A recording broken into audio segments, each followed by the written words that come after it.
learning the notes on the fretboard will be the single biggest thing that you can do to improve your playing. Yeah. Because like technique's all very good and well. Like, technique's going to allow you to execute things better, but the notes on the fretboard is going to allow you to do things better. If Okay. that makes sense, it's going to give you more options. Like Yes. I think, like I knew the notes on the fretboard, but like when I finally sat down and decided to get really, really good at them to the point where I just know them like whatever's happening. I think that's the single most effective thing I ever did in terms of like progressing my playing as a guitar player. Okay. So it's kind of like it's really hard to explain the impact it has until you do it, and until you've done it, it's kind of like what's the point of this? But if I were you, I would prioritize that. Like I think it's so important. I don't care if you do anything else, kind of thing, right? Because like your technique, we can sort your technique out, and we're going to fix your technique, and that's going to improve, like no matter what. Like it's a given that we can suss that out. But the biggest bottleneck once we kind of like finish with your technique, well, once we kind of get that going and start trying to work on more application stuff, the biggest bottleneck will be how well you know those notes on the fretboard. Okay. So as I said last time, I think it'll take you between 1 to 3 months.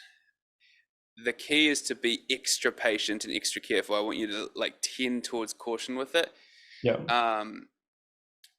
Yeah, so You're saying you had one student who like try to like, I don't know, do a shortcut and do like 10 lessons a day or something, and it just didn't work out for him, you know? nah, I had another student this week that I gave him access and told him to do it, and he did the same thing. He was like doing multiple ones, and so I tested him during his lesson, and he like, stalled up and blanked, and I'm like, this is why I said to do it that way, because what happens is, I think I might have told you, like, we start off with this much, we learn it, and it starts to fade, Yeah.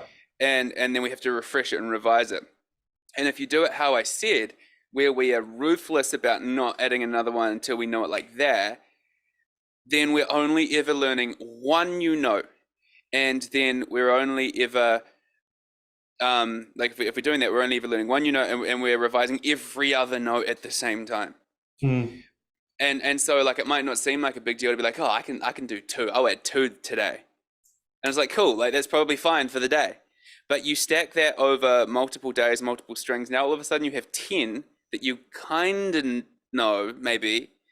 And so then you end up with this, and this has happened with heaps of students. You end up with a knowledge of like all of the frets, but kinda. And then Yeah. it seems like a really big frustrating task because you don't know them like that, but you kind of know them. But now you have to basically go back to square one and revise them all. Yeah. And so I said to another student I said to this week, I was like, look, like you need to learn them. This particular student's pretty bad at practicing. I Yeah. was like, we need to learn the notes, but I was like, you've got to be honest with me. If you're not going to do it every single day, that's fine, but we need to change the approach. If you're not going to do it every day, we're going to do a note a week. And so if we do that, it's going to take you 25 weeks to get it down. Yeah. Stuff that. But if you do it incorrectly, it's going to take you that long anyway. So I was like with a student, I'm like, look, like it doesn't matter how we do it, but let's just be honest with ourselves about whether we're going to do it every day. And if we're not, well, let's start out with this other approach, which will also work. It will just like, it's going to take longer, right? So I would suggest you do what I originally said and aim to do it in like 1 to 3 months. Yep. But like be super ruthless with yourself. Don't go faster just because you think you know it, because I guarantee you don't. It's in your short-term memory. Exactly what it says. Yeah. Yeah, because like it can be really deceptive when you get something locked in your short-term memory. You're like, oh yeah, I know it, cool. But you have to remember we're also working on developing that muscle memory, right? That there's that physical understanding, and that relates to the notes on the fretboard too. Like, us moving to it, like we don't really think about that as being something, but like anytime there is any form of physical movement involved, there's an element of muscle memory.